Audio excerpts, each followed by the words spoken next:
जय माता दी दोस्तों, आपके अपने चैनल धर्म साधना में आपका बहुत बहुत स्वागत है। माँ भगवती दुर्गा की कृपा आप और आपके पूरे परिवार पर सदा सर्वदा बनी रहे। दोस्तों, सनातन धर्म में एकादशी के व्रत का बहुत अधिक महत्व है। श्री हरि विष्णु को प्रिय है एकादशी का व्रत और इस व्रत में श्री हरि विष्णु की विधि विधान से पूजा आराधना की जाती है। साल में 24 एकादशी आती हैं और महीने में 2 बार एकादशी आती है, एक शुक्ल पक्ष में और दूसरी कृष्ण पक्ष में। सभी एकादशी का अपना अपना महत्व होता है, लेकिन जो एकादशी ज्येष्ठ मास की शुक्ल पक्ष में आती है, इस एकादशी का विशेष महत्व होता है। इसे निर्जला एकादशी कहते हैं। विशेष महत्व इसलिए होता है कि इस एकादशी में पानी नहीं पीना होता है, पूरी तरह से बिना जल के इस व्रत को करना होता है। यही इस व्रत का नियम है। निर्जला एकादशी का मतलब है पूरी तरह से जल का त्याग कर देना। जैसे कि हम दूसरी एकादशी में फलाहार करते हैं, जलाहार करते हैं, जैसे कि आप दूध ले सकते हैं, जूस ले सकते हैं, फल खा सकते हैं दूसरी अन्य जो एकादशी होती है उसमें। लेकिन निर्जला एकादशी में जल तक वर्जित होता है, मतलब आपको एक बूंद भी पानी की ग्रहण नहीं करनी होती है। और इस तरह से अगर इस व्रत को कर लिया जाए तो समस्त एकादशियों के व्रत का पुण्य फल हमें प्राप्त हो जाता है। तो बहुत कठिन होता है ये व्रत, क्योंकि ज्येष्ठ मास के शुक्ल पक्ष में ये व्रत आता है और ज्येष्ठ मास तपती गर्मी का मौसम होता है। इस गर्मी में बिना जल के रहना बहुत ही कठोर तपस्या के समान है। तो इसलिए इस एकादशी का महत्व बहुत अधिक है और 24 एकादशियों का फल मिल जाता है इस एकादशी का व्रत करने से। तो जो लोग भी एकादशी का व्रत रखने में समर्थ नहीं है, जैसे कि साल भर की एकादशी वो नहीं रखते हैं, वो अगर सिर्फ निर्जला एकादशी का भी व्रत रख लें तो उन्हें समस्त एकादशी का फल प्राप्त हो जाता है। निर्जला एकादशी को धार्मिक शास्त्रों में भीमसेनी एकादशी कहा जाता है, क्योंकि भीमसेन ने इस व्रत को धारण किया था। इसलिए क्योंकि वो पूरे साल की एकादशी का व्रत नहीं रख पाते थे, तो उनको एक एकादशी महर्षि व्यास ने बताया था कि इस एकादशी का व्रत रखने से आपको समस्त एकादशी का फल प्राप्त होगा और ये एकादशी निर्जल निराहार रहकर करनी होती है। तो बहुत महत्वपूर्ण होती है ये एकादशी और इस एकादशी को करने से समस्त प्रकार के पापों से मुक्ति मिलती है। श्री हरि विष्णु की असीम कृपा प्राप्त होती है। जो भी हमारी कामना है वो हमारी कामना पूर्ण होती है और श्री हरि विष्णु की कृपा से सभी प्रकार के सुखों का भोग कर मानव को मोक्ष की प्राप्ति होती है। तो ये एकादशी सर्वश्रेष्ठ एकादशी मानी गई है, साल की सबसे बड़ी एकादशी मानी गई है। दोस्तों, आज की वीडियो में मैं आपसे बात करने वाली हूँ कि एकादशी तिथि कब प्रारंभ हो रही है, कब समाप्त हो रही है, पारण का शुभ मुहूर्त क्या होगा। और आज की वीडियो में मैं आपके प्रश्न लेने वाली हूं जो आप लोगों ने कमेंट बॉक्स में दिए हैं।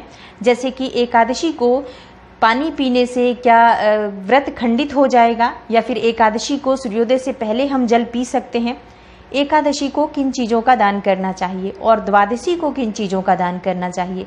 निर्जला एकादशी के व्रत में अगर हम जल नहीं पी सकते हैं तो क्या दूध पी सकते हैं, फल खा सकते हैं और इससे हमें व्रत का पूरा फल प्राप्त होगा। मतलब निर्जला एकादशी के व्रत के समान ही फल प्राप्त होगा अगर हम जल की बजाय दूध या फल खा सकते हैं तो, या पीरियड्स में व्रत रख सकते हैं। तो इस तरह के प्रश्न आप लोगों के कमेंट बॉक्स में हैं। इन्हीं प्रश्नों के बारे में आज इस वीडियो में मैं बात करने वाली हूं। तो वीडियो को पूरा ज़रूर देखिए और अगर आपको आज की वीडियो अच्छी लगे तो इसे लाइक कर दीजिए और ज़्यादा से ज़्यादा इस वीडियो को अपने फैमिली फ्रेंड्स के साथ शेयर कीजिए। बात करते हैं सबसे पहले तिथि कब प्रारंभ हो रही है, कब समाप्त हो रही है, व्रत हमें कब करना है और पारण का शुभ मुहूर्त क्या होगा। दोस्तों, निर्जला एकादशी इस बार 21 जून सोमवार को पड़ रही है और निर्जला एकादशी की तिथि 20 जून को ही शुरू हो जाएगी, जो कि शाम को 4:21 से शुरू हो रही है और समाप्त होगी 21 जून को दोपहर में 1:31 पर।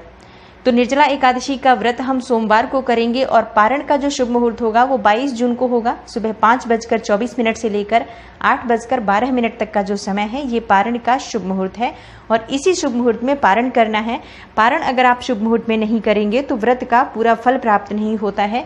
तो एकादशी के व्रत में हमें पारण के शुभ मुहूर्त का ध्यान रखना चाहिए। अब बात करते हैं आपके प्रश्नों के बारे में। तो सबसे पहला प्रश्न लेते हैं, क्या पीरियड्स में व्रत कर सकते हैं। जी हाँ, पीरियड्स में आप व्रत कर सकते हैं। अगर आप नियमित व्रत कर रहे हैं, साल की 24 एकादशी आप कर रहे हैं या 12 एकादशी कर रहे हैं, तो आपको पीरियड्स में भी व्रत करना है, क्योंकि अगर आप व्रत छोड़ देंगे तो व्रत खंडित हो जाता है। कभी भी जब हम एकादशी का व्रत शुरू करते हैं तो सभी एकादशी करनी होती है। पीरियड्स में भी आप व्रत करेंगे, सिर्फ पूजा नहीं करेंगे। लेकिन अगर आपने ये प्रश्न निर्जला एकादशी के लिए पूछा है कि सिर्फ आप निर्जला एकादशी ही करते हैं, मान लीजिए आप पूरे साल की एकादशी नहीं कर रहे हैं, सिर्फ निर्जला एकादशी करना चाहते हैं, तो मैं आपसे कहूँगी कि पीरियड्स में इस व्रत की शुरुआत ना करें, क्योंकि फिर आप पूजा नहीं कर सकते हैं, संकल्प नहीं ले सकते हैं, तो इस व्रत का हमें पूर्ण लाभ प्राप्त नहीं होता है। लेकिन अगर आप हर एकादशी को कर रहे हैं तो आप इस व्रत को भी करेंगे, और अगर आप व्रत छोड़ेंगे तो व्रत खंडित माना जाएगा। सिर्फ पूजा नहीं करनी है, व्रत हमें करना होता है, तो इस बात का आपको ध्यान रखना चाहिए। अगला प्रश्न है, क्या पानी पीने से व्रत खंडित हो जाएगा? जी हाँ, अगर आप निर्जला एकादशी का संकल्प लेकर व्रत कर रहे हैं कि आप निर्जल रहेंगे, एकादशी के सूर्योदय से लेकर द्वादशी के सूर्योदय तक निर्जल व्रत का पालन करेंगे, तो आप अगर जल पिएंगे बीच में तो आपका व्रत खंडित हो जाएगा। लेकिन अगर आपने ऐसा कोई संकल्प नहीं किया है कि आप पूरे समय निर्जल रहेंगे, तो आप जल पी सकते हैं। और जैसे कि अपने सामर्थ्य के अनुसार हम संकल्प लें कि हम जितने समय हमसे रहा जाएगा हम निर्जल रहेंगे, उसके बाद हम जल ग्रहण कर लेंगे। तो अगर आप ऐसा करते हैं तो जल पीने से व्रत खंडित नहीं होगा। एक सामान्य एकादशी का जो हमें फल प्राप्त होता है, जो कि हम हर महीने करते हैं, उतना फल हमें इस एकादशी का भी प्राप्त होगा अगर हम जल लेते हैं, फल लेते हैं। तो देखिए, इस एकादशी का इतना महत्व इसलिए है क्योंकि ये निर्जला एकादशी है, हमें इस व्रत में जल भी ग्रहण नहीं करना है। तो अगर आप निर्जल व्रत का संकल्प लेते हैं तो आपको निर्जल रहने का पूरे समय पालन करना चाहिए। एकादशी की सूर्योदय से लेकर द्वादशी की सूर्योदय तक आपको जल ग्रहण नहीं करना चाहिए। अगला जो प्रश्न है, एकादशी को सूर्योदय से पहले जल पी सकते हैं? जैसे कि हम व्रत रखना चाहते हैं निर्जल, तो क्या सूर्योदय होने से पहले हम पानी पी सकते हैं? जी हाँ, आप पानी पी सकते हैं।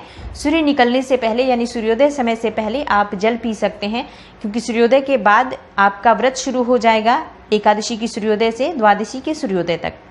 अगला प्रश्न है, निर्जला एकादशी का व्रत करते हैं लेकिन जल नहीं पीते हैं, दूध पी सकते हैं, फल खा सकते हैं, और क्या हमें इससे निर्जला एकादशी के समान ही पुण्य फल की प्राप्ति होगी? देखिए, ऐसा नहीं है। अगर आप निर्जला एकादशी का व्रत करते हैं तो आप जल तक का त्याग कर देते हैं। मतलब जल एक ऐसी चीज है जिसके बिना जीवित रहना असंभव है। हम एक बार को भोजन के बिना रह सकते हैं लेकिन जल के बिना नहीं रह सकते हैं। तो इस व्रत में जल तक का त्याग कर देना होता है। तो जल मतलब हम कुछ भी नहीं ले रहे हैं, निर्जल निराहार इस व्रत को करना होता है। और अगर आप इसमें दूध पिएंगे, चाय पिएंगे, जूस लेंगे, फल खाएंगे, तो आपको निर्जला एकादशी के व्रत का पूर्ण फल प्राप्त नहीं होगा। हाँ, एक सामान्य एकादशी जो कि हम साल भर में करते हैं, जो कि बाकी एकादशी हम करते हैं, उन एकादशी के समान ही फिर आपको पुण्य फल इस एकादशी का प्राप्त होगा। निर्जला एकादशी का पूर्ण फल हमें तभी प्राप्त होता है जब हम निर्जला एकादशी के नियम का पालन करते हैं, जो कि पूरी तरह से निर्जल रहकर इस व्रत का हमें पालन करना होता है। श्री हरि विष्णु की पूजा आराधना करनी है, दान दक्षिणा करना है, तब हमें निर्जला एकादशी के व्रत का संपूर्ण फल प्राप्त होता है। अगला प्रश्न है, एकादशी को किन चीज़ों का दान करना चाहिए और द्वादशी को किन चीज़ों का दान करना चाहिए?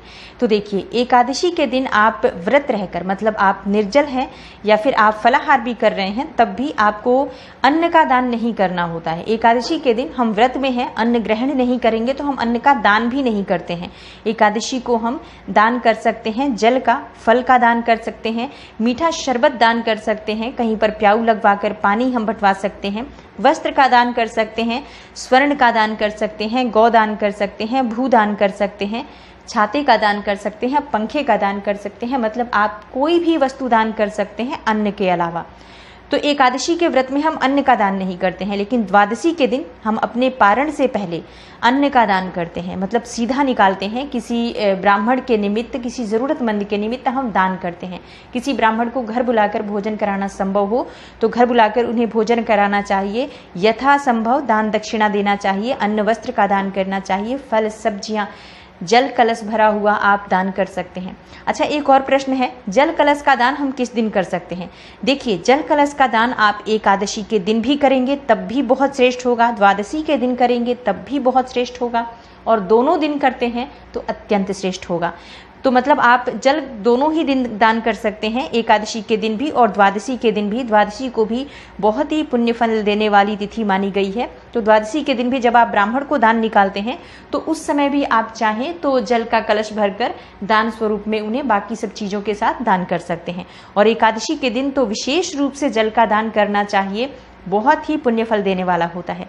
तो इस तरह से हमें एकादशी और द्वादशी में यही सिर्फ अंतर होता है कि एकादशी के दिन हम अन्न का दान नहीं करते हैं और द्वादशी के दिन हम अपने भोजन से पहले किसी को अन्न दान करते हैं, किसी को भोजन कराते हैं।